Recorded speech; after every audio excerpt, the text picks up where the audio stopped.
Good evening and welcome to the 92nd Street Y. I'm Seth Pinsky, the CEO of this amazing institution. Thank you so much for joining us both online and in person for what undoubtedly will be an interesting and timely event. We are thrilled to partner with the journal SAPIR to launch this new debate series focusing on the most consequential issues impacting the Jewish community. For those unfamiliar, SAPIR is a quarterly journal edited by Pulitzer Prize-winning columnist Bret Stephens that explores ideas for a thriving Jewish future.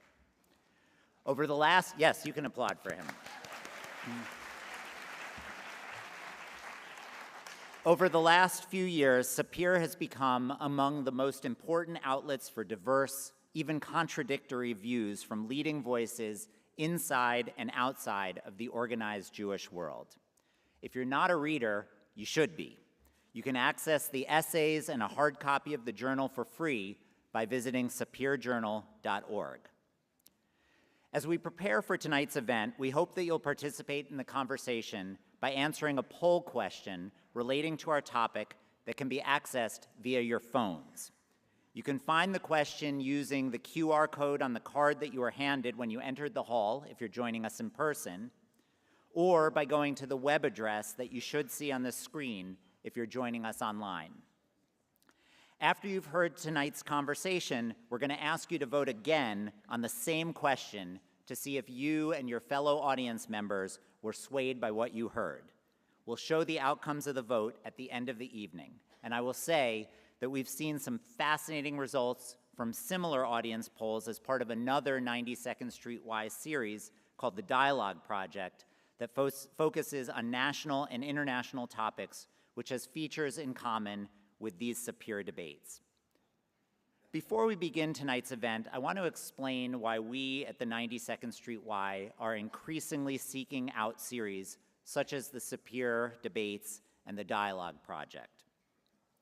Our decision to do so grows out of a feeling that I think a lot of Americans share, namely that our world is deeply divided, that our discourse is coarse, and that too often we talk past each other rather than with each other. Though the reasons for this are many, surely a significant contributing factor is that too many of us exist on what we in the 92nd Street Y call information islands. That is, through the people with whom we socialize, the news sources to which we turn, and the websites that we frequent, more and more we hear only one side when it comes to important issues of the day. For a country, the system of government of which relies on compromise and mutual consent, this new reality is a dangerous one. And for a people, the Jewish people, a people that has benefited mightily from the blessings of a democratic America, this new reality is especially dangerous. Needless to say, even with incredible programs such as the one tonight, we at the 92nd Street Y and at SAPIR are in no position to change this reality on our own. But as institutions that believe deeply in civic discourse, we do have the capacity to provide a model for how this reality can be changed. We're hoping that through conversations such as the one tonight, we'll offer just such a model, bringing to our stages experts with different points of view to engage with one another on topics that are cleaving our community, and doing so, we hope, civilly. In the process, our goal is to inform, challenge, and even disconcert the members of our audience, forcing them to confront new perspectives and perhaps even reevaluate long-held beliefs. In so doing, we hope that each of us will be reminded that it is in fact possible to engage with one another, to hear perspectives with which we disagree, and to do so in a polite and thoughtful way, something that not long ago was second nature to many Americans, and that perhaps in the not-too-distant future will become second nature once again. One last piece of housekeeping before we begin tonight's program. If you have questions for our panelists during tonight's event, please submit them via the same QR code and web address that you used to cast your vote. And as always, we'll try to get to as many questions as possible during the discussion. And now, to tell you more about our program and to introduce our guests, please give a warm 92nd Street Y welcome to our good friend and tonight's moderator, Bret Stephens.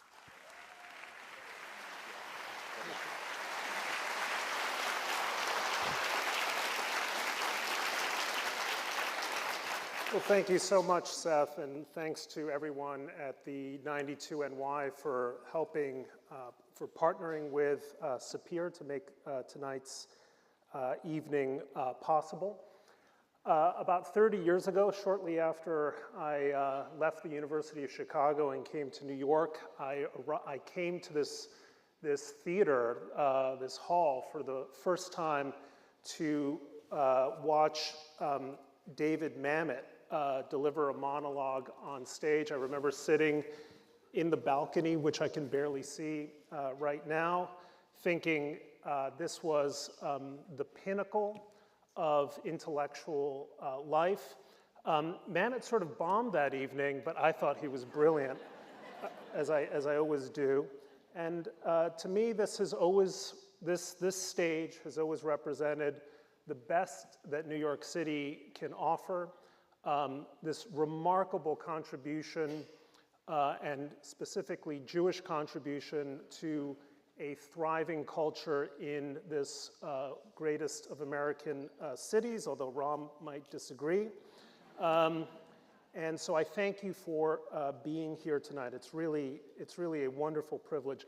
The 92nd Street Y was founded more than 150 years ago to help Jewish immigrants become acculturated to their adoptive home and to learn the customs, the mores, and the ethos of what it means truly to be an American without losing what it means to be confidently Jewish. And for a people with a millennial history in a country that was then barely a century old, sat the bedrock principle that made possible the hyphenated identity of Jewish Americans. And that is the centrality of a great debate.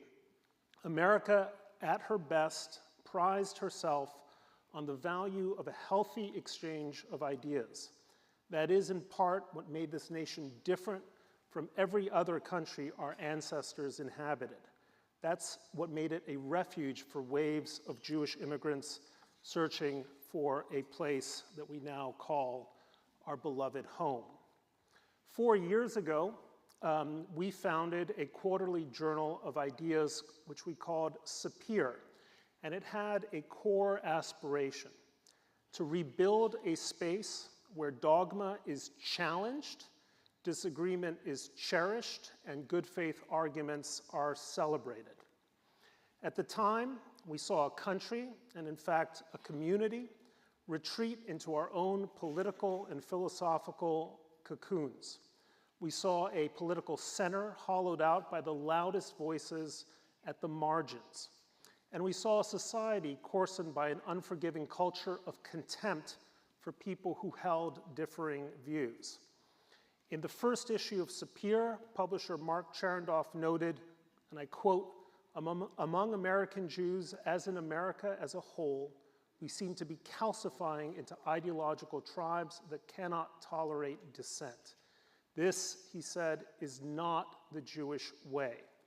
Since then, SAPIR has published 322 essays over 17 issues from writers on the center-right and the center-left on some of the most consequential topics impacting the future of the Jewish community: on diversity, on the future of the university, on faith, on technology, on anti-Semitism, cancellation, Zionism, and many other issues. And today we are launching a new chapter for SAPIR, the SAPIR Debates, which builds on the foundations of the journal and the legacy of this institution. Now, yes, debates are competitions. There is going to be a winner and a loser coming out of tonight's debate. But, and this is important, at their best, debates are also exercises in civic engagement. They require a curious mind, an openness to good arguments, an ability to listen actively, a willingness to hear the other side. It's not easy, but that is why it's important. And I want to invite all of you in this audience, irrespective of your views coming into that debate, to participate in this common endeavor of civic, I stress, civic engagement. That means respect, not only for the side with whom you agree, but also for the side with whom you don't agree. Let's highlight the most consequential ideas facing the Jewish community. Let's hear the best version of an argument possible about those issues. Let's model how to have a spirited exchange of views. And to put these principles to the test, we thought, let's have a debate on one of the most polarizing but prominent figures in American public life ever, President Donald J. Trump. He is beloved by his supporters, reviled by his detractors, and there is almost nobody who doesn't fall on one side or the other of that argument. With each passing day, President Trump plays an ever-expanding role in the minds and lives and psyches and intestines of Americans nationwide. And American Jews, of course, are no exception. Advocates for President Trump argue that he is the most pro-Israel president in modern history, and also the first president in American history to have Jewish grandchildren. Critics tell us that Trump poses the most serious threat to American democracy and our place as Jews within that democracy in modern history. And having recently just passed his 100th day of his second term in office, we wanted to pose the most old-fashioned of Jewish questions. Is Donald Trump good for the Jews? So to help us answer this question, we have the good fortune of inviting two of the most brilliant, experienced, prominent debaters on this subject for this stage tonight. Answering yes to the proposition that Donald Trump is good for the Jews is Jason Greenblatt. Few people in public life know Trump like Jason knows the president. He worked for 20 years in the Trump Organization, including as executive vice president and chief legal officer. In President Trump's first term, he served as an assistant to the president and special representative for international negotiations. He played a key role in laying the foundations for the Abraham Accords, about which he wrote in his book, In the Path of Abraham. Please join me in welcoming Jason Greenblatt to the stage.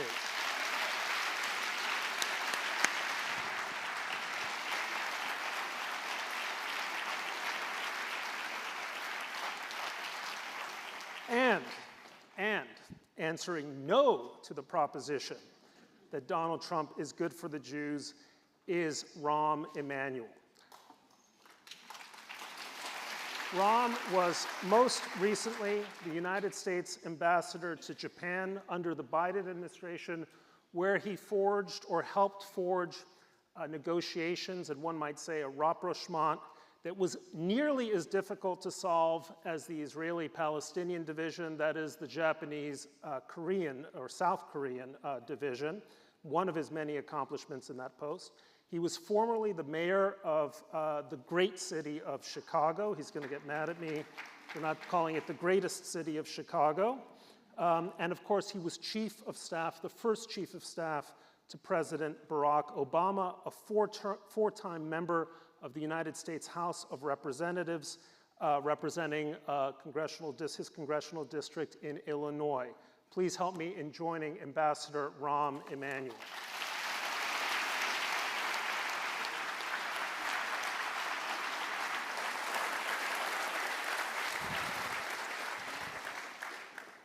One final point, we agreed backstage that Jason would deliver 4 minutes of his opening remarks, then Rahm 4 minutes of his, and then we'll have 3-minute rebuttals for each.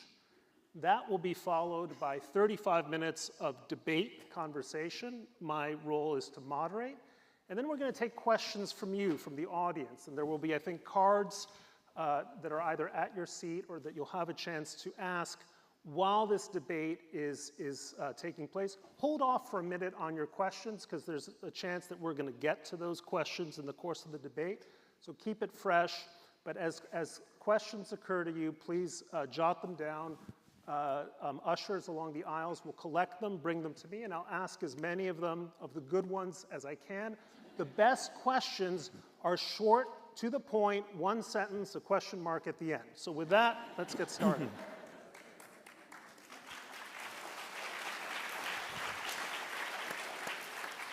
Jason, the floor is yours. Thank you. Thank you, Brett. Thank you to the SAPIR debate, the 92nd Street Y. Rahm, it's a pleasure to meet you this evening. Brett, I've had the pleasure of sharing the stage with you. And thank you to the audience. So why am I here? I'm here because I love what you heard in these introductory remarks.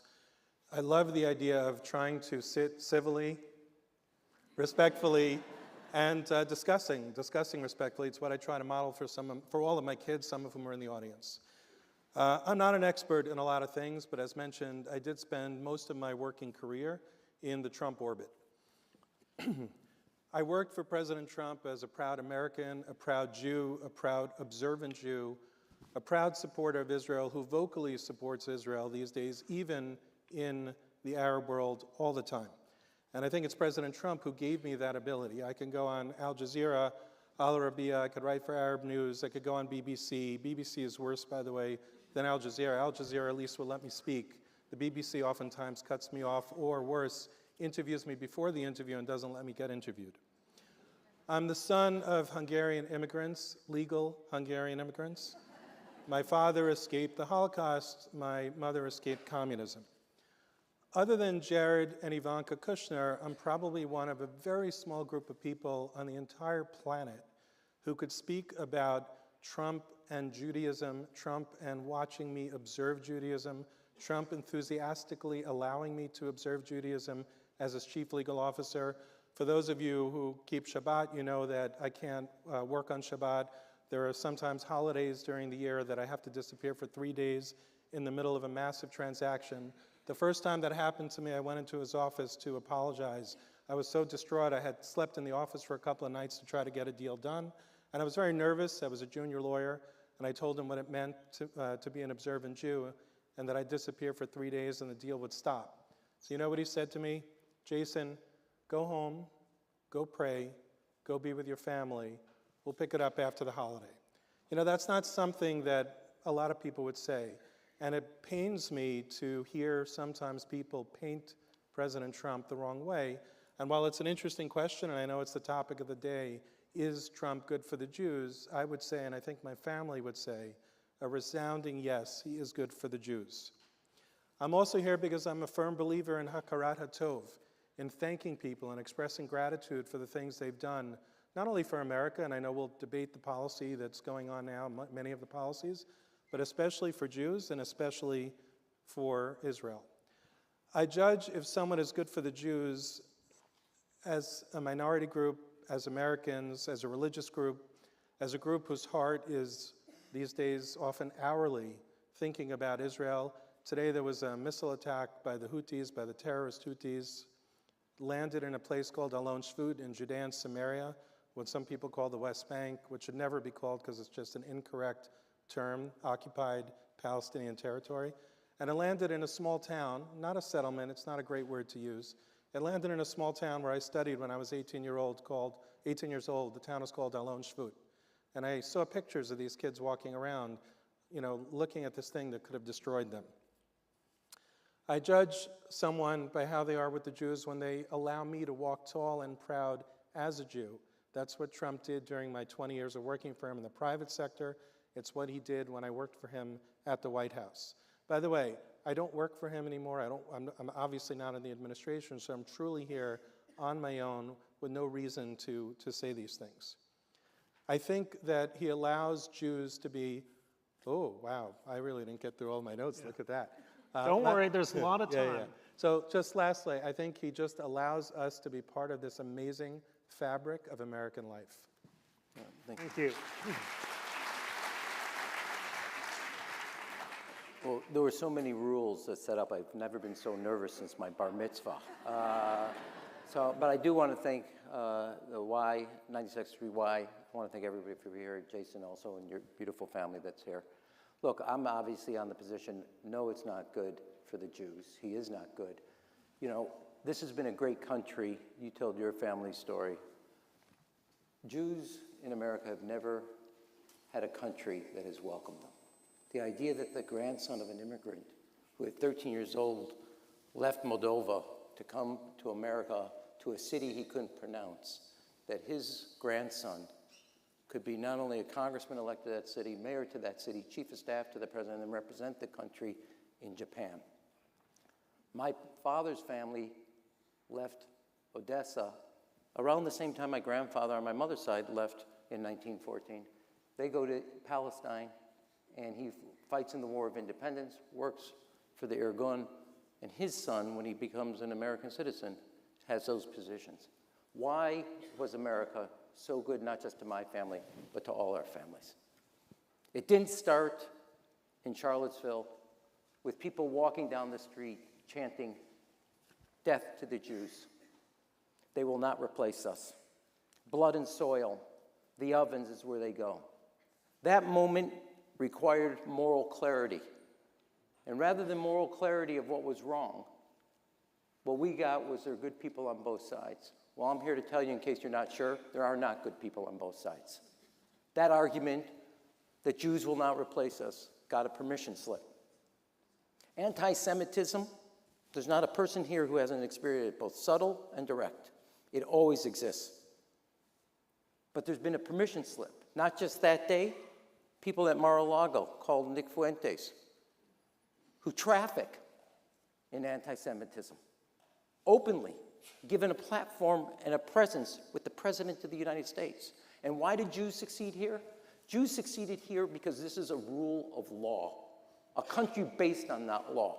We got 2,000 years of history as a people where if you have the rule of one, it never ends well.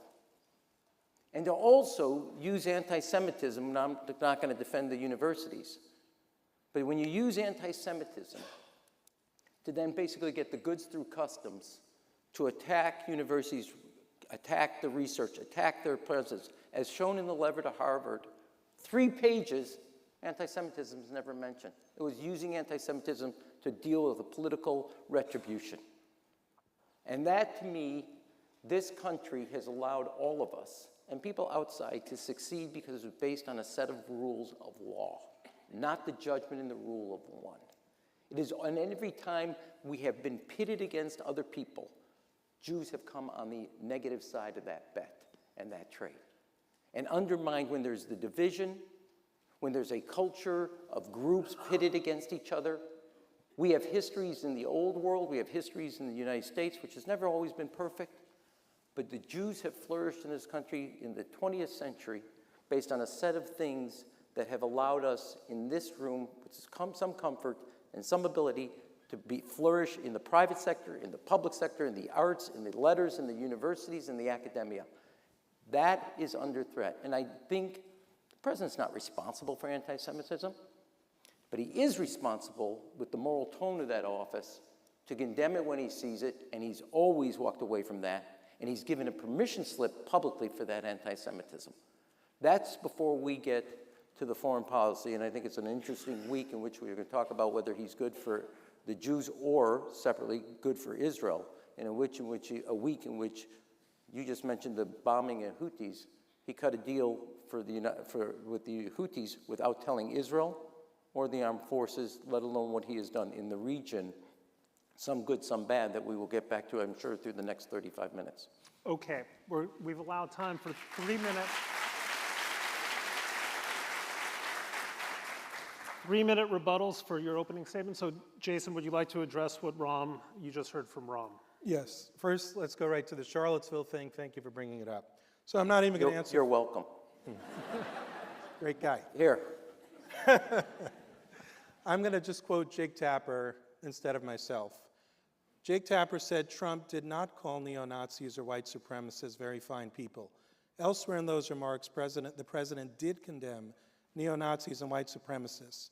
So he's not saying that the neo-Nazis and white supremacists are very fine people. He said, I'm not talking about the neo-Nazis and white nationalists because they should be condemned totally. I watched when Trump ran the first time.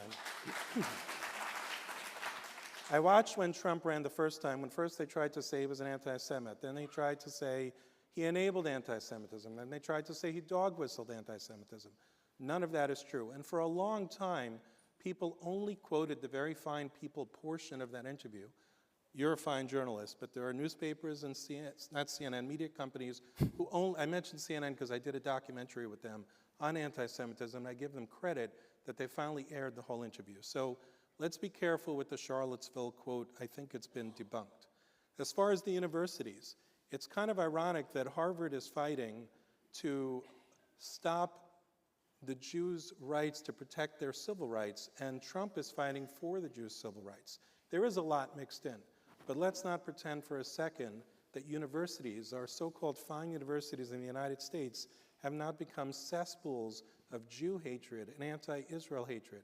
They bring in these activists who train these students to just spout things they don't even know. I spoke at MIT this week.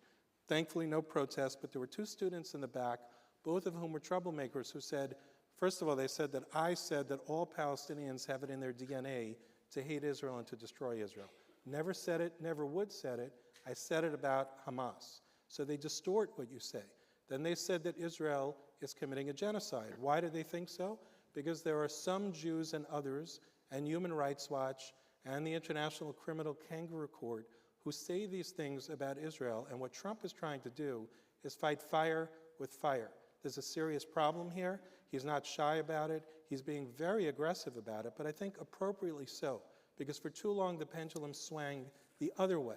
For too long people were abusing Jews, they were abusing Israel, they were coming into this country, invited as guests into the country, they were messing all of our campuses up, throwing rocks, defacing property, millions of dollars of damages, not letting people go to classes, not letting people live the lives that they paid fortunes to go to. And that's what he's doing. He says there's a serious problem, and I'm going to fight it with a heavy hammer. We'll go around and around because there was a moment there on the Charlottesville, put that aside, when he did say there are good people on both sides. But he has also given a platform, both at Mar-a-Lago, his time, Kanye West. I can go through the whole list of people who espouse anti-Semitism, and he has given them the blessing and the presence of the President of the United States, both the Oval Office and his own residence, and has given them an ability to be seen and be heard that they should never, ever have. They should have condemnation, not the idea that their arguments and their positions. And it's not just people he's hosted. There are people inside his administration who have trafficked in ideas and arguments of anti-Semitism. And I'm not going to defend university leaderships. I'm not going to go there, because they do deserve to be condemned. They deserve and have a responsibility to clean up the way they've created an atmosphere and an environment that is hostile to the Jewish students and Jewish life on their campuses, things that they would never permit for any other community. So to the leadership of our universities, you have your work cut out for you, and you're not done yet. That said, I think it was very revealing that in the letter, the 3-page letter sent to Harvard, anti-Semitism was never mentioned. And the president in his own cabinet room, when he turned to the Secretary of Education, talked about political retribution to two people he opposed. One of them is your former mayor, Bill de Blasio, who was teaching at Harvard. This says, you want to deal with anti-Semitism? Come on into the trenches. But don't use anti-Semitism as cover for your political objectives and your political agenda. And that is what he's doing. And if it's that important, don't limit yourself to 3 pages. I got a lot of stuff you could write about on anti-Semitism, and not just in our universities. But that was not done. And the letter never mentions it. And then they say it's an excuse. And then lastly, and I would say this on the Mideast and in Israel, I hope my mother's not listening. But on a serious note, he's going to find himself negotiating here now with Iran, which he's put Israel to the side. He met with a former member of Al-Qaeda, head of Syria. We can argue that upside and down, plus and minus. Shook his hand, never phone called Bibi Netanyahu, never called him. You can go through the Houthi piece. No president I worked for ever put a 45% tariff on Israel. Ever. Not counting all the military and security sites. In fact, President Obama is the one that signed the first funding of the Aerodome and the protection for the state of Israel that was used extensively over the last year. So I would just say this is a unique moment in time in Israel, and particularly with this government where a lot of people thought he was going to be great for the state of Israel. In this last week, 4 or 5 different things that he has done to push Israel aside, of which I happen to think the government in Israel has accelerated that because they've isolated themselves. And America also, isolated in the world, is not good for Israel, because Israel being isolated now, it has always had America as its protector, integrating it into the world system. And Israel, with an America isolated, with its own actions, has isolated it further, and that is not also good for the Jews. Good, that's a good entree. Thank you for my first. Feels sometimes like we're at Phil Donahue or Oprah Winfrey show here. That's when we start throwing stuff at each other. We're not yet there. No, that was Springer. Oh, that was Springer. You're right. I'm sorry to memory of Phil Donahue. But let's talk about this question, because it's obviously central to this debate, which is President's policy toward Israel. And I guess my first question is to you, Rahm. I think one of the strong arguments for making the case that the president is good for the Jews is a track record of support for the Jewish state. President after president after president, including President Obama, promised to move the United States Embassy from Tel Aviv to Jerusalem. The guy who did it in his first term was Donald Trump. He brokered, with the help of Jason and other members of his administration, probably the most significant diplomatic accomplishment for the United States since the Camp David Accords, the Abraham Accords, extending a peace agreement between Israel and three other states, give or take Sudan. That's another question.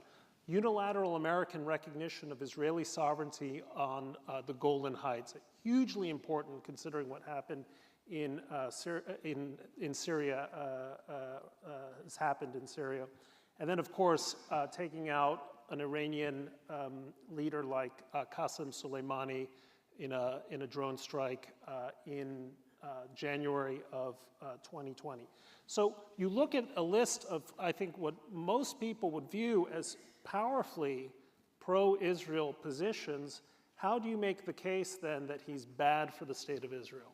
Well, first, let me, before I get to him, premise. This is my view.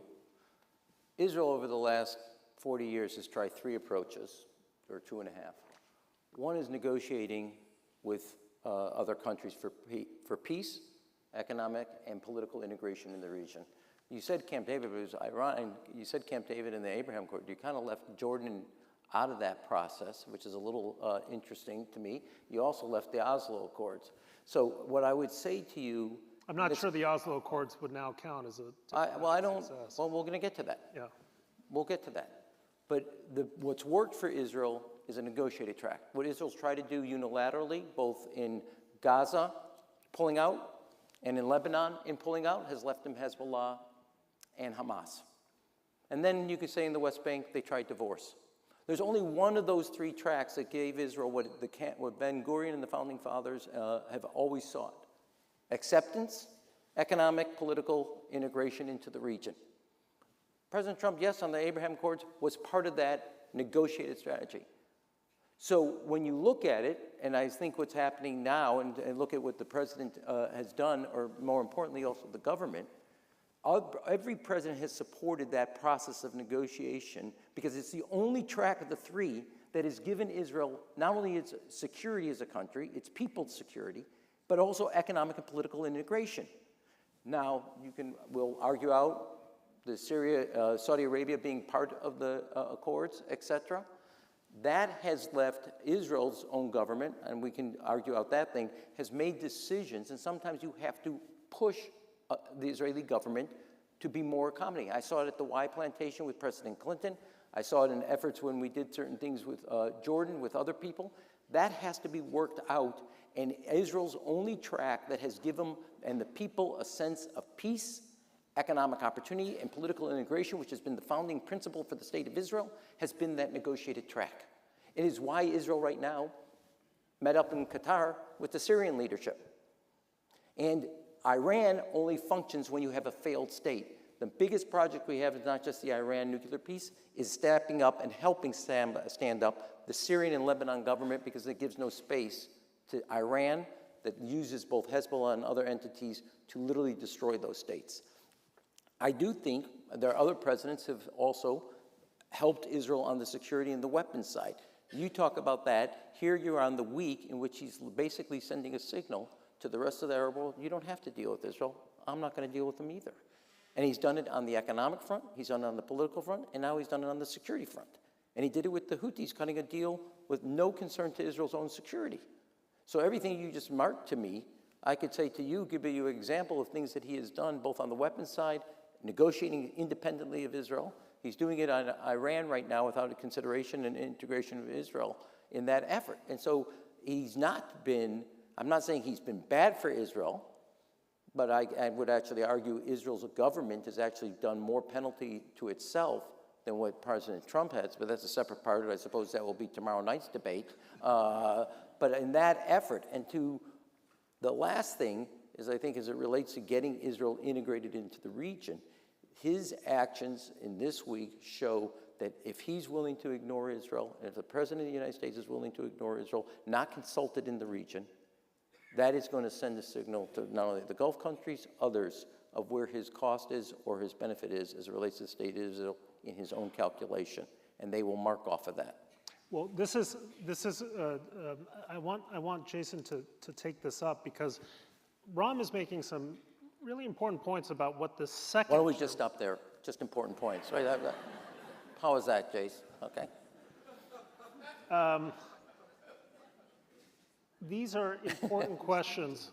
I know. I've never done that to Bret. So. These are important questions about what President Trump is doing now. Direct talks with Hamas, something unprecedented in American negotiating history, talking directly to a terrorist organization. Flip-flopping on the question of Iran's enrichment. One day they're for it, another day they'll allow it, the next day they're against it. Rahm mentioned the unilateral deal with the Houthis, which, if you, as I'm sure you do, Jason, reading the Israeli press, stunned Israelis that an agreement was made without even consultation with the government in Israel. And let's face it, if President Biden had done any of that, he would be pilloried. He would be pilloried as selling out American interests and core American values for the sake of Israel's enemies. So make the case for us that Trump is, in fact, to this day, pursuing the same kinds of policies that you saw when you were serving the administration. Sure. Thank you, guys. So first of all, let me just say, when it comes to President Biden, I actually went on TV multiple times after October 7th defending President Biden and his stance on Israel. I think he made mistakes, it's true, but I think he did many good things. So I really try to look at this from a very honest perspective, a very realistic perspective. So let's talk about Hamas. I don't think there's a single person in the room, I hope, who would protest the fact that President Trump managed to get Idan Alexander out this week with no strings attached. Sometimes you just have to do what you have to do and talk to the worst people in the world to actually make progress. That's reality.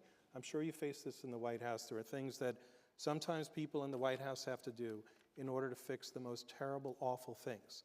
Trump was clear in his speech in Riyadh that he hopes to get all the hostages out. I don't think he sold anyone out when it came to getting Idan Alexander out. Similarly with the Houthis, and we could debate whether it was good or bad, but Trump's job is to protect the United States of America. If he can't stop the Houthis from firing upon Israel, and just a week and a half ago, I got woken up at 4 o'clock in the morning and had to crawl into the bomb shelter on a Saturday morning with my 18-year-old son. Never happened to me in the middle of the night, has only happened in the middle of the day. I wish that he could solve the Houthi problem for both Israel and the United States, but he can't. So he's taking step one, which is fixing it for the United States. Whether your prediction is true, we'll see. Right now, it's just a prediction. I don't think it's fair to judge him from 1 week of action protecting the United States and saying that he's abandoning Israel because he made a deal with the Houthis. With Iran, Trump has made it no secret that he is not a warmonger. He's looking for a smart deal. How smart that deal, whether it's going to be better than President Obama's deal, I certainly think he does not intend to sign another JCPOA the way President Obama signed it, because he's been extremely critical of the JCPOA. But he is saying if he can make the right deal for Iran, whether that includes some uranium enrichment for civilian nuclear power or not remains to be seen. But his first choice is to make a deal. And if he can't make a deal, he was very clear, and he said this to all the Arab leaders in Riyadh this week, there's an easy way to do this or there's a hard way to do this. And I don't think he's abandoning Israel. And I don't think it's fair to conjecture that he's abandoning Israel just because he's also doing things on his own without necessarily conversing with Bibi Netanyahu over every decision. I think I got all of that. Can I? Please. I know this is not the rebuttal. I want to say this was not about, now that I'm a diplomat, which nobody would associate that term with me. This is not about abandoning, but he has clearly sent a signal in the region of shunting the Israeli government aside. Yes, you could say he negotiated with the Houthis and his job is to protect America. Well, the Houthi missiles were really towards ships that were handing cargo primarily for Europe, not about America. And the moment he was still negotiating and called unilaterally and basically did his decision with the Houthis, missiles were still flying towards Israel. That is a signal, and if you don't think the Gulf countries, Egypt, Jordan, and others are not taking watch that the United States, the President of the United States, Israel's best friend, etc., the topic of this conversation, did not take notice of what he just did, not only not visiting, not calling, doing a deal with the Houthis. Yes, I'm happy he has the American-Israeli dual citizens hostage out, but other hostages are there. Again, we're leaving aside the Israeli government's decision. Those decisions, and also what he has done shaking the hands with the Syrian leader, who was a member of al-Qaeda, all that sends a signal where people are constantly update their psychological profile of a foreign leader, as well as the decisions they made, what are the implications, and they're constantly updating that. Every country in that region and outside that region just saw something that no president would do. And lastly, let me say one other thing. The Israeli economy, because of the October 7th, because of the massive call-up reserves, is suffering a huge economic problem, while they also have to have the revenue to support the armed forces. Wait a second, I get to finish. That was a breath, okay? That was all that was a breath, okay? The President of the United States just put, I think it was 35 or 45% tariff on Israel, while their economy is under a massive stress starting from October 7th. It's 17. I knew that, I was testing you. 17%. While their economy is under massive economic stress, let alone all the other pieces we talked about on the security side, the political isolation, the security isolation, the message about not seeing or calling or dealing with any Israeli government leadership, and then, to add insult to injury, salt in a wound, puts further pressure on the Israeli economy. Just a quick intervention here, Rahm. You don't think a President Biden Would do a tariff? No. Well, hang on a second. I'm not talking about the tariffs. A President Biden or a President Obama trying to test the new Syrian regime, hoping that it can be a bulwark against Iranian encroachments, wouldn't have done just what President Trump did, especially at the urging of regional allies? One of the complements that I think need to be integrated. If you get a nuclear deal, the old deal supported by many elements of the Israeli national security apparatus of what President Obama negotiated, and deal with standing up the stability of both a Syrian government that doesn't allow, because of its weakness, Iran to run havoc there, and also one of the things that's being ignored, a Lebanon government that stood up that also does not permit the space for Hezbollah to run an operation independent of the state. That would deal with an ability to both deal with the nuclear weapon and isolate Iran in the region, because you strengthen not only our Gulf allies, you strengthen the state of Israel, and you strengthen two states that Iran has used as a blood-sucking parasite to weaken. They only function. Yemen, Gaza, Lebanon, Syria, you can a little say Iraq, where there is weakness. Standing those up, I'm for that as part of a comprehensive redesign of the Middle East, where Iran is both economically, politically, geographically, strategically weakened from causing the havoc they have caused over the last 30 years. Jason, I want to ask you another foreign policy question, then I want to turn to some more domestic issues. In his first term, President Trump called out Qatar as a sponsor of terrorism. It is a host to Hamas's leaders. Many people would say it plays one of the most baleful and disingenuous roles in the region. $400 million, brand new Boeing 747. How do you feel about what that says about this president's priorities? Yeah, and I do want to address some of what Rahm said. So, but I want to move this forward, so just... So I'm not a fan of the airplane deal. I'll just be frank about that. I think, yes, it's free and all that, but I'm not a fan of the airplane deal. There's no such thing as a free gift. You can now change your vote for me. But, I think people mislabel Qatar, and I think what Trump said back then might have been true back then. But what people should understand is, at least from when I stepped into the White House in 2017, I can only speak about what I know, not what I don't know from before me.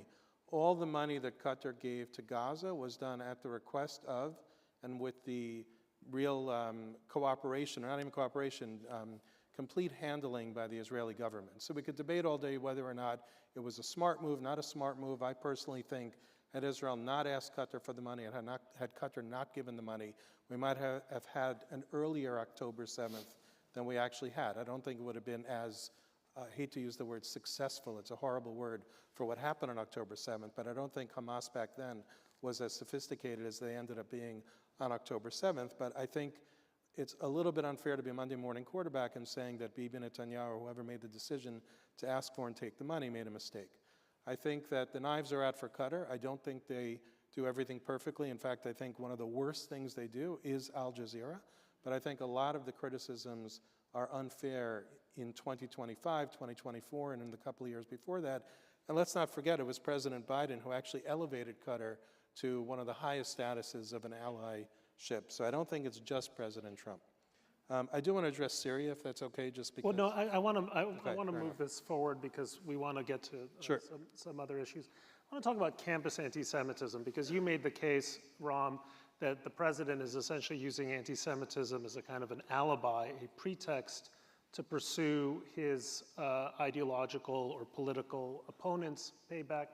But it is the case, as you acknowledge, that there is a massive anti-Semitism problem on campus. This administration seems more committed than any before to use Title VI and other tools of the federal government to ensure that campuses get the message, campus leaders get the message loud and clear that this is not something the administration is going to let us. Do not give this administration any credit for finally dealing with a campus problem that had simply gotten worse and worse in previous administrations, including the administration of President Biden.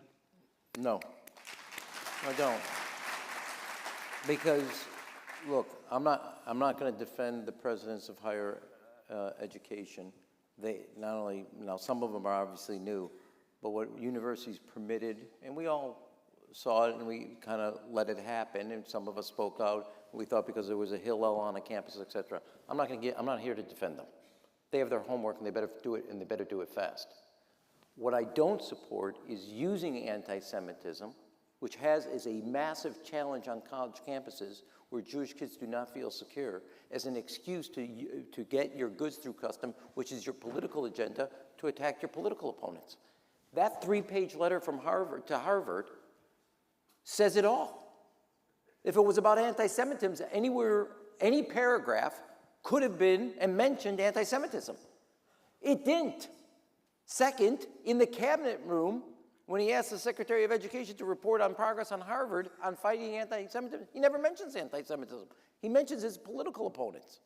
So I don't think it's good to see anti-Semitism as, quote unquote, the fog of war and the air cover to deal with a political agenda to attack academia where he sees it as a place of opposition to his presidency.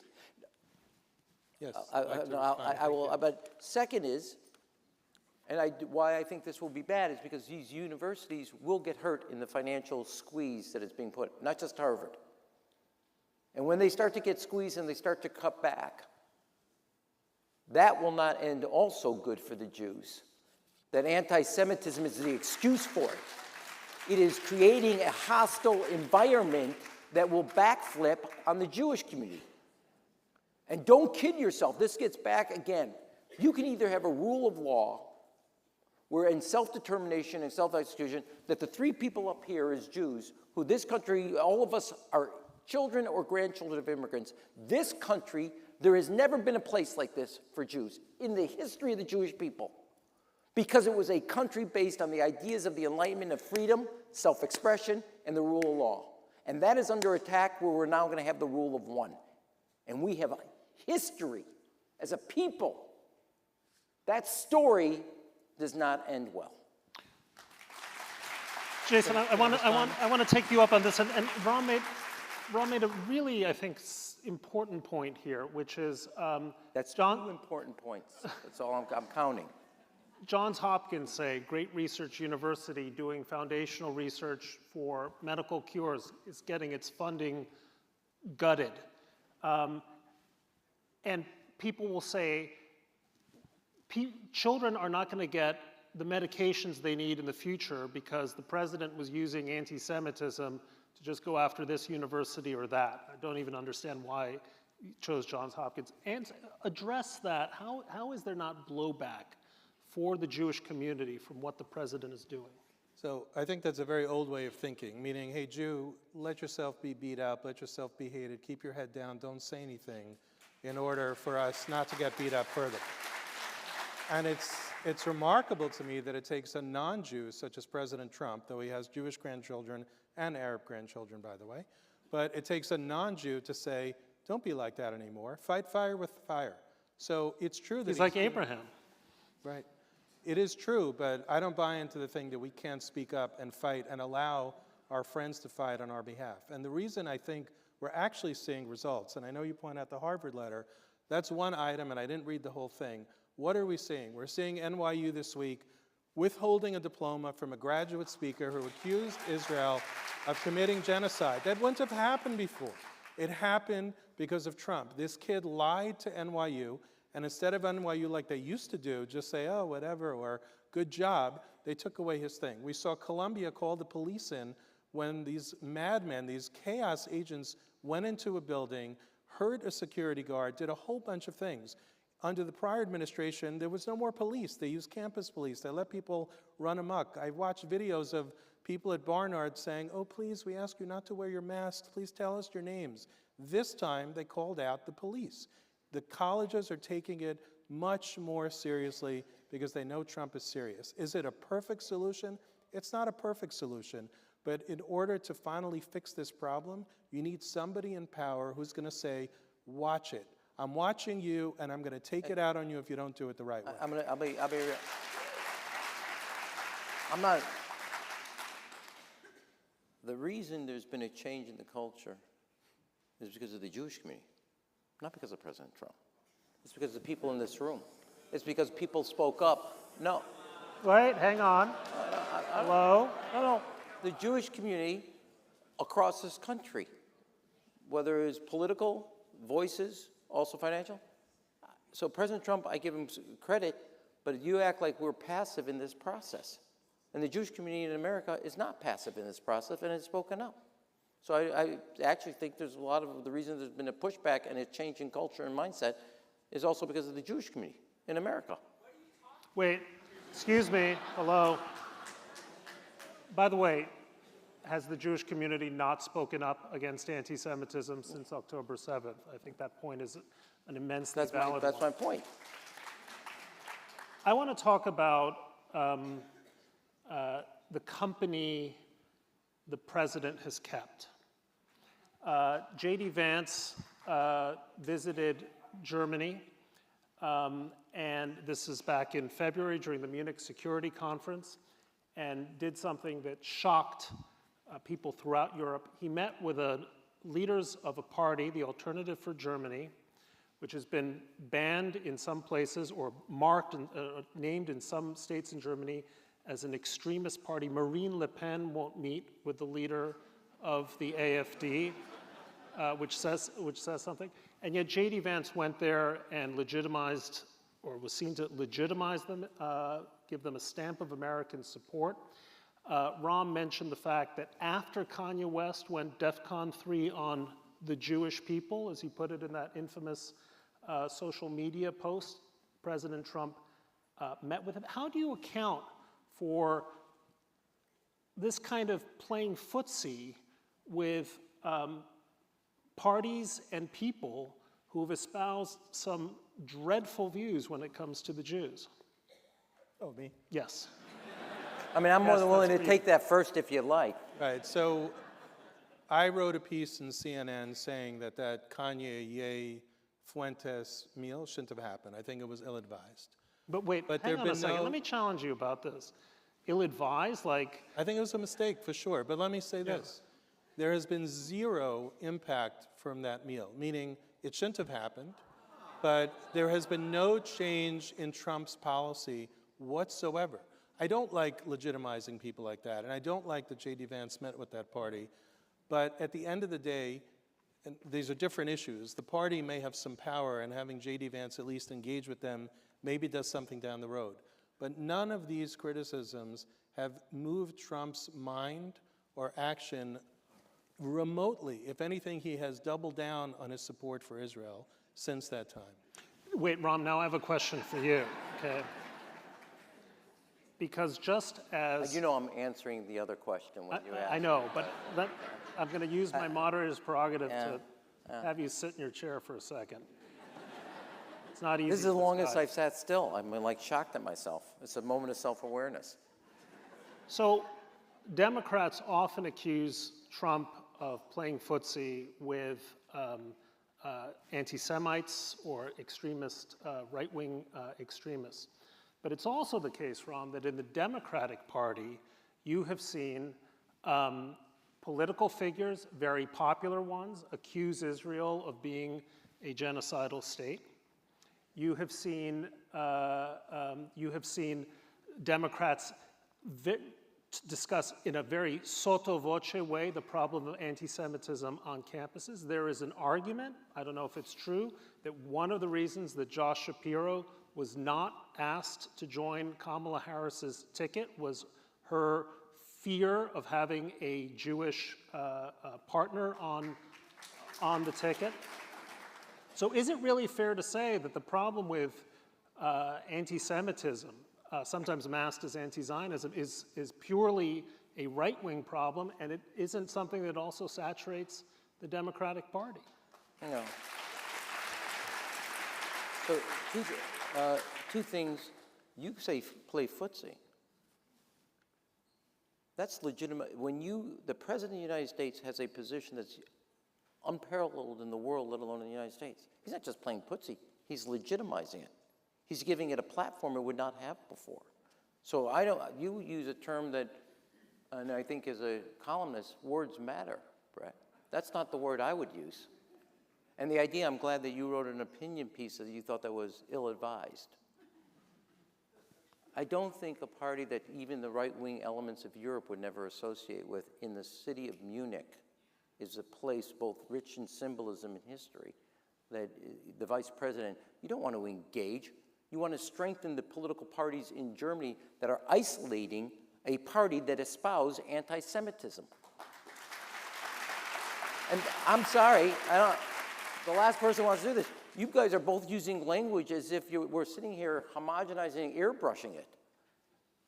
No Democratic president would ever, and I've worked for 3 of them, would ever have had those people at Mar-a-Lago, let alone they wouldn't have property at Mar-a-Lago, but they would actually legitimize those 2 people who traffic in anti-Semitism. They gave them a platform they could never get. And number 2, those people on the left speak like that. They don't represent the Democratic Party. They're out of the mainstream of the Democratic Party. Joe Biden goes back. Barack Obama had myself, David Axelrod, not only as senior advisors, you could look at his cabinet, you could do that with President Clinton. And that's also President Bush had Josh Bolton. Because this country, not just those individuals, this country was based on a rule of law. It's your mother, she's calling. It's based on the rule of law. It's based on self-determination, the freedom and the capacity to have that action.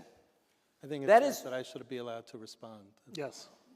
Okay, well, you got the Because basic. we are running out of time. You got the basic point. So look, I base my judgment on Trump being good for the Jews on the thousands of hours I've spent with him, the countless things he's done, not these isolated things that I think were ill-advised, a mistake, whatever you want to call them. But I want to go back to something else you said, because I think it ties directly to this when you speak about Trump not engaging with the Israeli government. What did President Obama do with the JCPOA? They were completely at odds. And if you want to talk about the most dangerous thing for the Jewish state of Israel, and for us here in America, it's allowing Iran to potentially be in a position to destroy the Jewish state of Israel. And Obama did that without consultation, and largely against not only Israel, by the way, but almost all of our Arab allies. So I hear what you're saying, but I don't think you're being consistent in your view. Okay, so, well, let me say, the agreement, and there were, like, having done much legislation, having done much agreement, no agreement's 100% perfect. There are problems with it on balance, and which is why the security apparatus of the State of Israel was for that agreement, because it postponed the capacity of Iran to get a weapon. We've been blinded since we pulled out of it, and a lot of not only the international community, our own security apparatus, I say for the last 10 years, we have been blinded and have no insight, which we did have under that agreement. Now, actually, if you want to go backwards on this and deal with this, Israel, and under President Obama, under President Bush, worked in coordination with the United States in technologically setting back that agreement. And President Obama, while he did negotiate the agreement, which the security apparatus of the State of Israel supported, also debilitated the progress of Iran to acquire weapons or advance their own technology on Iran. And that has been well reported. I think Iran is weakened today because of what Israel has done to it. I don't, listen, Iran, and with the support of the United States. Yes. Under Joe Biden. And Israel is strong, and Iran is weakened because of what Israel was able to do both in Lebanon and in Syria, which is a unique opportunity. I don't think it's strengthened when you isolate it in the region and say it doesn't count for a visit, a phone call, or a shout out. Come on, Bibi was in the White House twice. I think President Trump has accorded him a lot. I'm not bothered by the fact that I think, look, this is not a quantity. But you made it a quantity. No, well, if we're going to do it a quantity, Bibi's also been in the White House many, many times with both President Clinton, President Biden, and President Obama. I agree with that. And they have worked in cooperation. I wasn't knocking the other presidents. I'm just saying in the context of this visit, he already spoke. I'm being as nice as I can be about whether he's good or not for the Jews. On that piece, yes. On other pieces, dramatically bad, not only for the American Jewish community, for the State of Israel and its security and integration into the region. Okay, great. We are now taking audience questions. And we have about 20 minutes, to do this. First question concerns populism. I think there's no doubt that President Trump represents what is widely seen as a populist wave in Western politics, not just here, but other European countries and throughout the world. A question for you, Jason. Do you think that populism is good, bad, or neutral, as it were, for the interests of Jews in diasporic communities? Well, it certainly hurt us in the past. I think so far what I'm seeing, at least for those in the populist camp who love President Trump, and your introductory remarks suggested that either people love him or hate him, but I think from anything that I witnessed from a large majority of the Americans who love Trump, it has been helpful. I did a little bit of watching you today, Rahm. I told you before we got on stage. I was a little bit bothered by something you said on The Daily Show, where you said, I'm talking about the American people, not his people, totally different. His people, literally, their grasp of the English language is down to 4 words. Yes, sir, Mr. President. That was his cabinet. That's what I said. fair enough. That's okay. didn't come through in the show. But I think that the people that I interacted with over my time of government service love America. Many of them love Israel. Almost all of them were respectful of Jews. So populism as it exists in this context doesn't bother me. But I understand and recognize the danger of populism more broadly and historically to the Jewish people. Rahm, talk a bit about what populism in America means for the interests of the Jewish people. I think we can, as readers of history, populism has not been good, not just here, but in Europe, in that area. But what breeds it is the challenge, and which is not good. It is the economic and cultural stress on a country, not just experienced in the United States, but you see it now happening in Western Europe. And that economic stress, I happen to associate it with that the American dream is unaffordable, it's inaccessible, and that has to be unacceptable to us. And it is that stress on the American dream, and it is that stress that not only that it's not affordable or accessible, but that the system is rigged against the American people and their children. Rather than getting a shot at the American dream, they've gotten the shaft. And that environment breeds the type of populism that President Trump has both captured and also perpetuated, but it also is that economic stress that has been inhospitable to the Jewish community, whether that's here in the United States or whether it's in Europe. And it's not an accident, the things that we're seeing, not only the populism, but the growth of anti-Semitism, but also in Europe, which is why the vice president engaging the party in Germany, in Munich, against its own government is so reckless and dangerous and gives a permission slip again to a party that even right-wing elements in the rest of Europe find it too extreme for.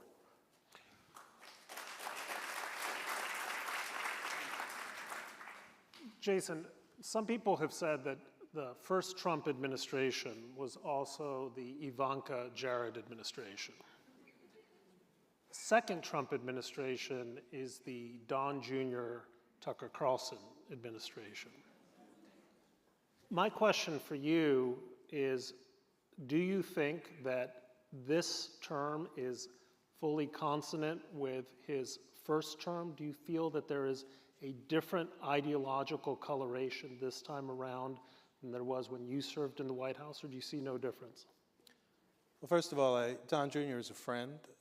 He was a great person to work with, and I think if he's giving advice to President Trump, I'm actually happy to hear it. He's a very smart guy. I can't say the same about Tucker. I don't really watch him. I watched a couple of his interviews. I understand the danger that he could represent. But I think President Trump has come in smarter.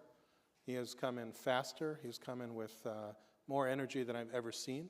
He's come in trying to accomplish a lot more very quickly. He knows he only has 3.5 years. And I think... Does he? We'll fix that. No, I'm kidding. I think that I don't see guys like Tucker Carlson or his ilk having any sway on this Trump administration. I think the people that he has brought in to help him, Marco Rubio and people like Marco, are who he keeps giving more and more assignments to, are going to make sure that that happens. Do you agree? Well, all I'm going to do is I used to say to President Clinton, if we knew in the first year of the first term what we knew by the first year of the second term, we'd be geniuses. Nobody does. There is a difference between Trump 1.0 and Trump 2.0. Probably the worst thing that happened for us is the fact that he had those 4 years break to get organized for the second term. And I think it is a different term because like other presidents in the second term, contrary to the joke, there's a sand clock. And he sees that sand dripping and coming down. And so he's operating with a different element. He's also, which gets back to the point about whether you're going to have a rule of one or a rule of law, he has gone after what he considers his opponents and victims to a point that I think he's put Richard Nixon to shame. And so I think he is a different president without the restraints, and I think one of the reasons the Republicans will lose the midterm election will because I think the public very clearly wants some constraints, wants somebody to be tapping on the brake because they're not happy with what they're seeing. And it's been very quick. Jason, a member of the audience corrected Rahm's number on the percentage, the tariff that President has imposed on Israel. Prime Minister Netanyahu went to the White House with the specific expectation that the president would relieve a highly strained, highly stressed Israeli economy of that burden, which matters a lot to an economy the size of Israel's. Why has the president not done that? Why did he not accede to that request if he's in fact so sympathetic to the Israeli economic and security concerns? I think that's a false flag. First of all, how much does Israel really export into America? A lot. Not as much as the other countries who are really hurting us. I think that he's trying to take care of how America has been disadvantaged by many countries around the world. If we're going to pick our fight and try to give Israel special treatment on tariffs, I don't think that's the right fight to pick. If I were in the White House today, I wouldn't say to him, yes, treat Israel special, treat everybody else differently for that particular issue. I'm much more concerned about Israel's security and the Israeli-Palestinian conflict and the hostages and Gaza and the Houthis and Iran and all that. I wouldn't pick that fight. I don't think. Do you think Israel can get the same tariff relief that Russia got? Okay. I think the tariff. That was a rhetorical question, not a real question. I think the tariff fight is ongoing, and we should not try to use a spotlight in time or a snapshot in time, I should say. Well, the whole debate is about snapshots of moments because history will flow through and it's going to keep going after 8 o'clock tonight. But wait a second. I know it's just a guess, right? No, but you have a country that's look, as somebody that worked to deal with like when their flights were canceled to Israel because of missiles, etc. How important Ben Gurion Airport was to the economic vitality of the state of Israel, and working to relieve that. The idea that you're going to sit here and just say, and I believe you, it's the sincerity of your position, Jason, but that 17% is, it's a work in progress. Well, the whole discussion, we don't have an Iran deal. It's a work in progress.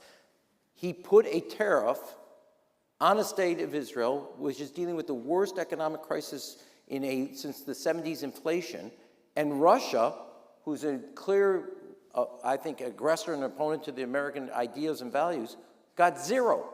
And I'm sorry, I'd like to get Israel to get the Russian treatment. Except Rahm, he's trying to get a deal with Russia to save Ukraine. So there's multiple but that's a work in going on at the progress. same time. Well, That's a work in progress. I mean, I don't know how to answer give that. the guy the ability to work, to try to make a deal with Ukraine. If he's going to tariff Russia and pick a fight with Russia, which is a nuclear power, which is aggressively going into Europe, I think you're looking at things in a very isolated way, and I'm sure you don't look at that. I'm sure you didn't act that way when you were chief of staff. You weigh equities, and first of all, my job is to get the president here. It's his decision, not mine. Here are the equities, much to my chagrin sometimes, but here are the equities. Here are the choices. Here are the consequences. And I think, given everything that Israel's facing, the idea that you would add this is a brick on Israel. And in all due respect, he didn't put that brick because if you wanted to stop the war quicker, you would actually put sanctions and or tariffs on Russia to send a signal the quicker you do it. Now, he's talked about it, but he never did it. He did it in the case of Israel. He didn't talk about it. Rahm, let me ask you, President Trump won his re-election with just under 50% of the vote last year. If the electorate had consisted of Israelis, the vote probably would have been 90-10 Trump over Biden. The president enjoys, at least certainly last year, he enjoyed immense support among the Israeli public. If President Trump is bad for the Jews, why do so many Israelis think that he's good for them? Well, you said that, first of all, before the election. I don't think those would be the numbers this week. Well, sure, but they didn't have the experience. You asked me a question, I'm answering the question. Yeah. So I don't think it would be that this week because he's took a series of steps, et cetera. You used that, okay, that was a decision. Part of that is in the question you asked earlier in the evening about the decision he did on the American embassy, what he did on Golan Heights, other decisions. That's why they thought it was good. There was also parts of the Israeli public thought that Joe Biden put too much constraint on the state of Israel in his execution of the war in Gaza. And I will also note that not in the litany of things, that there's been some efforts by the administration also to constrain Israel, which Israel's decided not to follow through on the Gaza. So they made that conclusion. I think they would have, if my own view, if you looked at the polling today, there'd be a bit of buyer's remorse. Jason,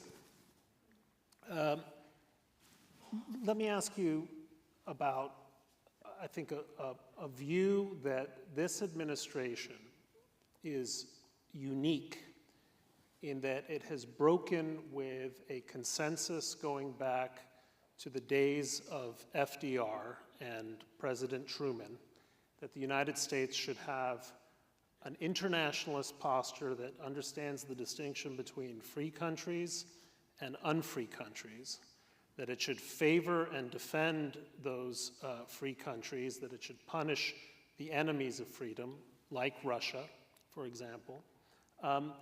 This administration seems to come from a very different school.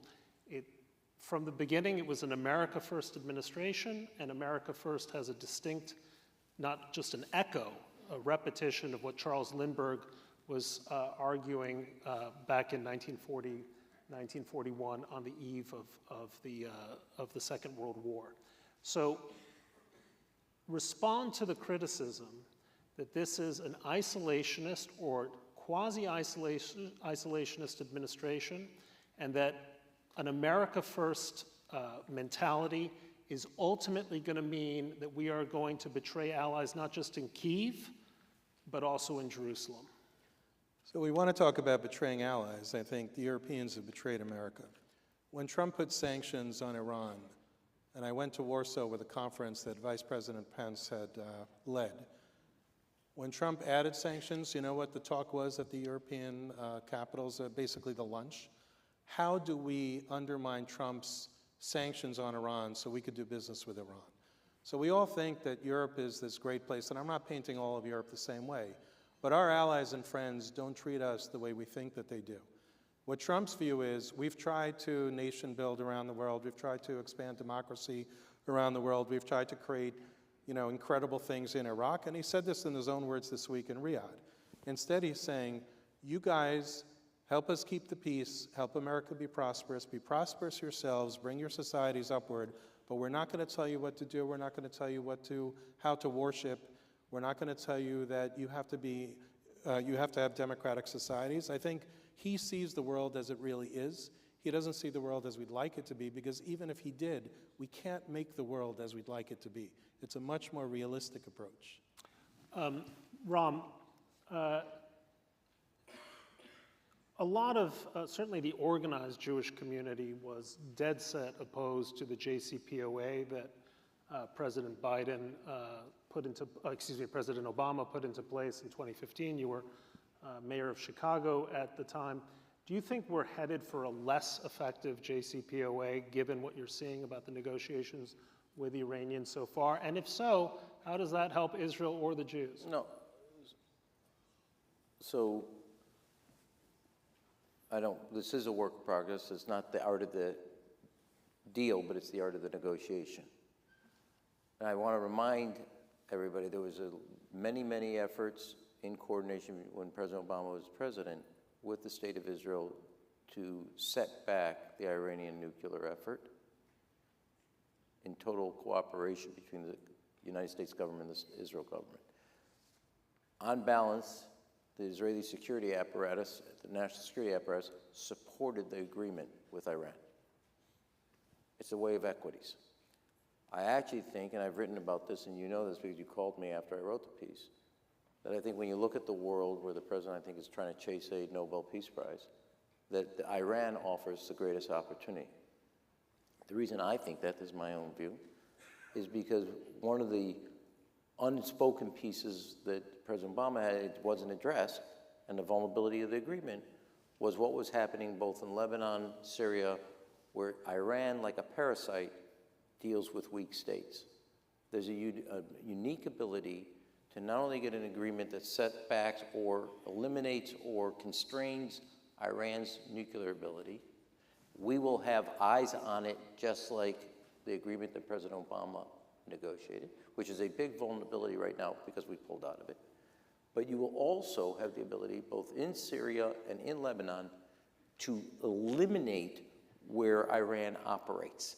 And once that, what was once created a crescent from Hezbollah through a weakened Damascus all the way to Tehran, taking those two pillars out, bringing them into the area of the Gulf countries, et cetera. Israel obviously have some discussions with the Lebanese government in cooperation with the Lebanese government. They just met in Qatar with representatives of the Syrian government. There's a potential to do something, and as I said in the piece, I hope the president accomplishes this. This will be an incredible accomplishment. That said, you say there was American Jews, many Jewish groups were there. The pillars of the Israeli security apparatus, on balance, liked the agreement because it set back for a period of time Iran's ability to get the nuclear weapons and had international inspectors in on the sites. That's why the Israeli defense establishment supported it. And I hope, and I really mean this, forget the title, forget this discussion, forget the vote. I hope the president achieves a comprehensive agreement with Iran, and we get a Syrian government and a Lebanese government that stands on its own and are not tools of Iranian persuasion and under their thumb. I will be the first to cheer the president if he accomplishes that. I think I will. I don't know. Well, we'll do it together. We'll join to the opposite. But I'm serious. I wrote about this. I hope he accomplishes this. That will be a tremendous strategic move that will reset, isolate Iran in the region, set it back and say the only way you participate in the region is you got to be a good player, not a bad player, strengthen our allies, build two nation states that have crumbled and broken, that they were like, as I said, parasites. Second, I hope he achieves this, and I will be the first to say he did a great thing, not just for the state of Israel, for world peace, and for the United States of America. I'm hoping it happens. I don't wish the president, having been there, I don't wish the president ill. I don't think he's good for the Jews. I don't think he's very good for the American Jews. I don't think he's good, as the week showed, for the state of Israel. That said, I hope he accomplishes his goal. Okay, final question for you both. Oh, is this the rapid round? Well, no, we're going to have one more turn while we wait for the votes, but one point that I think is really important. Can a president be good for the Jews if he doesn't believe in liberalism? And what I think is meant here by liberalism isn't Nancy Pelosi liberalism. It's free speech, civil liberties, an open society, respect for academic freedom, all of the core tenets of a free society that respects pluralism, difference, minority rights, and so on. Can you have a president? Can you have an illiberal president who's good for the Jews? Well, if your suggestion is that Trump is illiberal, I don't think that's a fair question. Not my suggestion, but go ahead. Okay. Whoever asked in the audience, I don't think he's illiberal. I think what he wants to do is do it on a merit-based system. He's anti-woke. He doesn't want Jews and others treated differently in college campuses or for jobs, for that matter. He doesn't like the way the pendulum swung, where the focus is on things like bathrooms and women in male sports and things like that, but I don't think that makes him illiberal. So I think the premise of the question I take issue with, because it suggests that Trump is illiberal and therefore he's not good for the Jews or for America for that matter. And I think that's a very, very unfair characterization or read of President Trump. Okay. So, Hang on, I'm just mindful of. I'll be quick. The answer is no. And the reason is, as everybody here, but the three representatives up here, when our relatives, parents or grandparents, left the shtetl or left the Holocaust or the pogroms, they came to a country that had a promise, not just with the rule of law, but free expression, free ideas, and the ability for people based on merit to excel and exceed. Illiberalism turns your back on everything atmospherically and the structure of the United States that has allowed the American Jewish community to flourish in a way that the Jewish community nowhere in the world and nowhere in our history has ever flourished.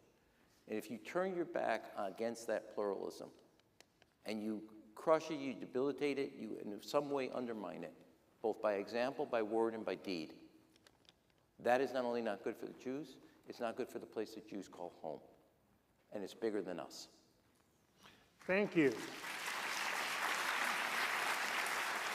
So we now just have a couple more turns in this debate. I'm going to ask each of you to offer 2 minutes apiece of final thoughts. And since we began, you got the first word, Jason. I'm going to give Rahm the last word, so you go first for the final thoughts. Okay. So I've heard a lot tonight from Rahm and maybe some of the audience about how Trump has gone after his opponents. And I didn't pay attention to politics before I ended up in the White House. I know it sounds strange, but I wasn't interested in it at all. If we want to talk about people going after their opponents, what they did to President Trump while he was in office the first time, but certainly after he wasn't in office, well, if you want to talk about going after your opponents, they tried to cut him off at the knees every which step of the way. And he's back in the Oval Office because it was wrong, they were wrong, they lost just about everywhere they tried. So I don't think it's a fair argument to say that Trump is going after his opponents without recognizing what he lived through from when he was president and thereafter. Sorry, folks, I'm sorry. If you watched what happened to him, you realize going after opponents is exactly what they did to him. In terms of the Harvard, Hello? guys, we're trying to model respectful dialogue. You may not agree with me, that's okay, but I am entitled to say what I'm saying. If we want to talk about Harvard campuses, what bothers me, and I have kids who are college age, I think all of you do, I have kids' friends who were afraid to go to class. They were actually sent home in some cases. They couldn't take their test, they couldn't study, they were terrified of being on college campuses. I would rather have a guy who was fighting that, who was fighting fire with fire so that we could correct this crazy thing that has happened since October 7th than have anything else. So I'm not bothered by a Harvard 3-page letter when I know I have someone in the White House who actually has our back. If you want to talk about the Jewish community and flourishing, which you just addressed, Rahm, I will tell you from where I sit in the Jewish community, people feel more comfortable, they feel like they could be openly Jewish, whatever Jewish symbol they may wear or not wear, but they were very scared going on New York City subways and streets. There was this amazing, I'll just close with this quick story. Cardinal Dolan wrote this story about a woman, a Jewish woman, who used to walk her kids to a Jewish school. It might have been Ramaz, I'm not sure. And she was terrified to do it after October 7th, and a Catholic woman came up to her, because she knows her and had seen it doing, and said, "Let me walk with you so you're not afraid." Believe it or not, and I understand, Rahm made all these points, and the news media paints Trump a certain way, that's the President Trump that I know that is fighting for the Jewish people. You may not like every tweet, you may not like everything he says, that's okay, I won't defend all of it, but that's the President Trump that I know. And Rahm, 2 minutes and 40 seconds. Look, in the interest of time, I'm going to be quick on this one point. Look, I want to thank you. I want to thank everybody for taking time and people that are online for participating. This is an important conversation. But the real undertow is not just is he good for the Jews, but is he good for America? Because I will say this, my life story, the idea that when my grandfather left a shtetl 13 years old by himself to come here, that his grandson could be mayor of a city that adopted his adopted home, to end up to be chief of staff of the President of the United States, and then also elected to Congress and represent the country. This is a unique place called America. So the real question to me is not just is he good for the Jews, is he good for America? Is this the country that we have a president that does things, says things, and legitimizes people that is the best of America? Or does he speak to America that is its darker side and plays divisions in politics of division, using people against each other, interest groups and communities? That's not the home. That is not the place where the Jewish community or others that we respect because of our own work as Jews and our tzedakah for other communities, that is not the place where they flourish. We do well where humanity does well. So I'm more than willing, in the interest, to have a discussion about, is he good for the Jews? The question is he good for America, that where the Jews call home? And that, to me, is not where he is. So, we're coming to the close of this debate, and I really want to just say personally, watching the two of you model such intelligent, vigorous, but genuinely civil and even civilizing debate has been a genuine privilege to sit here on stage with the two of you. Now we're going to do something that is a little unusual in debates. Now is the moment when you are going to vote for a second time. That takes a little bit of time to do. So while you're futzing with your phones and voting again, and I hope that at least some minds have been swayed in this conversation, in this debate, we're going to do something that I don't think happens often in debates. I'm going to ask, in just a minute or so, I'm going to ask Jason and Rahm to say what they thought was at least one good point that they heard expressed from their opponent on this stage. So, Rahm, first to you, one good point from Jason. Come on, you could do it. I'm thinking, no. Here, look, and it's not a point. No, I believe that Jason believes in his heart that the president's properly motivated. And I agree with him that, it's important. His daughter did not only marry a Jew, he's been a grandfather to Jewish kids. And I believe he thinks in his heart that way. So that I would agree with. And I also agree that the president, and when you talked about the Abraham Accord, your participation, that was an essential step for Israel's journey since when my father fought in the War of Independence, the idea that it would be politically accepted, economically accepted, and a nation among nations.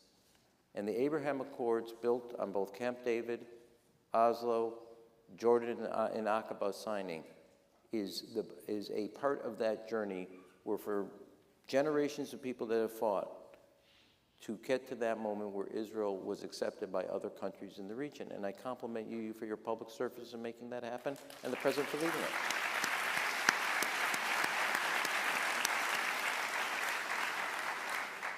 Thank you. You still have another minute.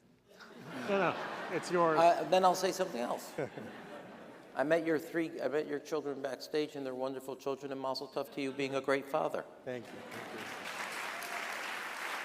So I want to quote somebody. But the mother was a lot better than the father. That's all I want to say. I want to quote somebody. These words: "You want to focus on the forward, not the backward. You want to focus what America wants for its children and their future." I'm actually quoting Rahm from something I watched today, and it shines through in your words from today. And I want to tie it to what you said about Syria and Lebanon. I do a lot of work in the Middle East, and this is the first time that I've ever seen my Lebanese friends. I don't have many friends from Syria, at least not other than Jewish Syrians, but a lot of Lebanese co-workers, colleagues, clients, and so forth. It's the first time I'm ever seeing people excited about the possibility for peace in Lebanon and in Syria, two areas long been ignored by too many people. So I love the fact that you're focused on it. I think you started by maybe not being excited about Trump meeting the president of Syria. I'm not sure if that was accurate or not, but if I understood you accurately or not. But Trump very much shares your view. And part of his words in Riyadh were exactly what you said about looking forward. And he said this about Iran, and he said this about the Syrian leader. He said he's a tough guy. But what I love to hear is the similarity in that thinking about looking for the future. We may approach things very differently. We may have different, clearly we have different approaches about whether Trump is good for the Jews or not, and some of this shown through in the debate tonight. But I think we all share the goal of making a better future.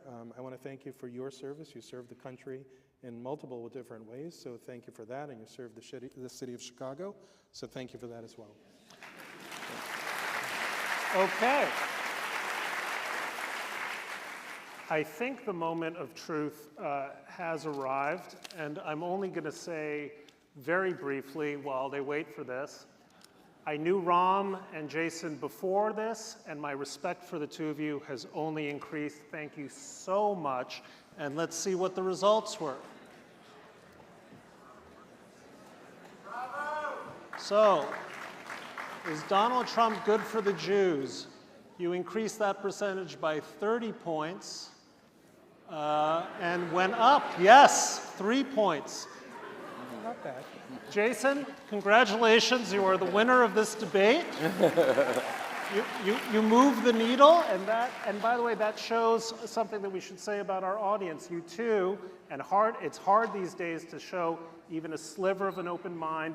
You did it thanks to these fantastic debaters. We will be holding these debates again in cooperation with the 92NY, and on behalf of the team at SAPIR and the 92NY, thank you so much for joining us in this debate.